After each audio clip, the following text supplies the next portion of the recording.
What is freedom?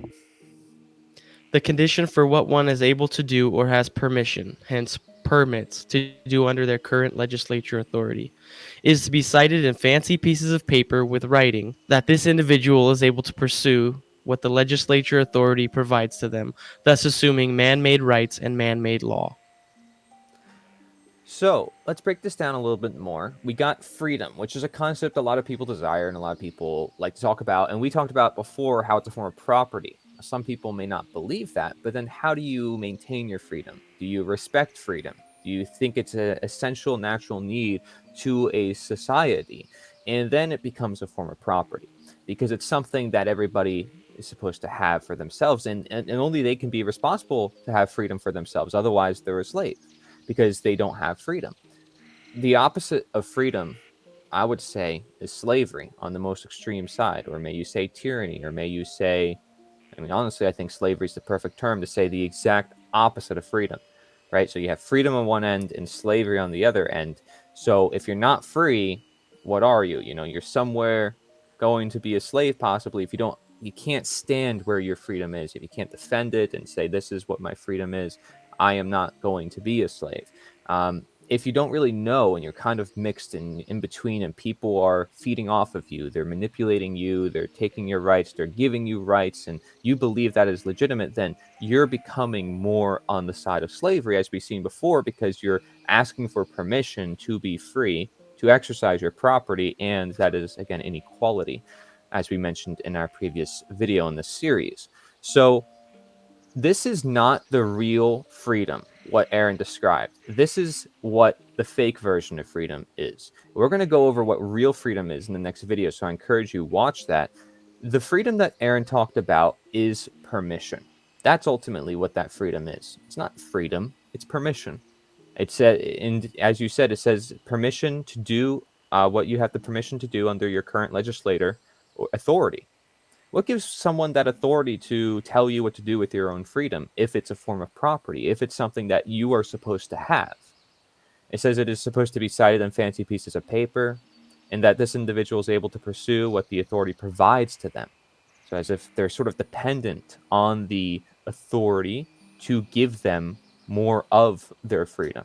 So, it's like, oh, well, you're free, but you're only free here or there. You're free, you're just not all the way free. You know, you're free where we tell you you're free. Does that sound like freedom to you? I don't think that. I don't know, Aaron. Does that sound like freedom to you? Absolutely not. And I think, I mean, obviously, I didn't feel very comfortable reading that one. However, most people would listen to what I said, and they would actually reject that.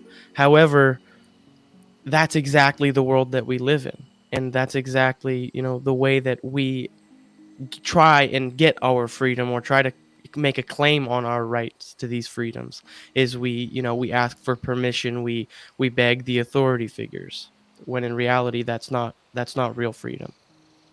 And a lot of people think that's how it should be done, right? I mean, this is a lot of people who think that yes, a piece of paper is what grants them their freedoms because it's determined by it's like, oh yeah, I am free to do this because of this piece of paper, because of Yeah, this court ruling, because of this law.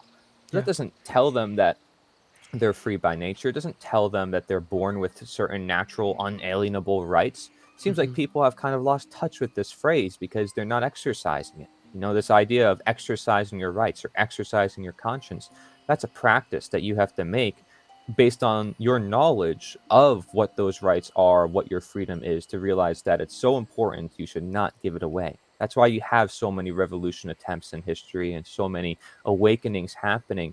But the question is, are people really going to learn for the generations to come? That is dependent on all of us. And that's dependent on if we also can strike at the root to the problem. And there is a root to this problem, right? We're going to get to what the root to this problem is, because it seems like we are in a bit of a cloud of confusion as to what these things are in our world. We have a lot of talk, people constantly talk about rights, freedom, and law, but yet we don't really know what these things are. We're breaking it down step by step in this series. So keep joining us, and we will share more as time moves on. Man made rights, man made law. Well, that in the 1700s, 1800s, for thousands of years was with the coexistence of slavery. If you left a slave somewhere, there'd be punishments. If you did do this, there'd be punishments. It was all arbitrary. The first law codes, if you did this, you get your eye chopped off, you get your throat chopped off. Like, they just made up random rules based on what somebody thought, their own whim, their own opinion. And they would determine who is free and who's a slave. They actually did this back then, in Samaria as well. They said, okay, this is a slave, and in order for them to achieve their freedom, they have to work for it. They have enough, so they're basically debt slaves. They had to gather enough money to prove that they're not slaves anymore. They had to prove that they were free, but that means that they still need permission to be free. Even if they say that they're free, there's still somebody over them that's still going to grant them their freedom. So there's somebody who still has more freedom than them. That's inequality, going back to our previous video. So join us and we'll talk a bit more about now what is real freedom.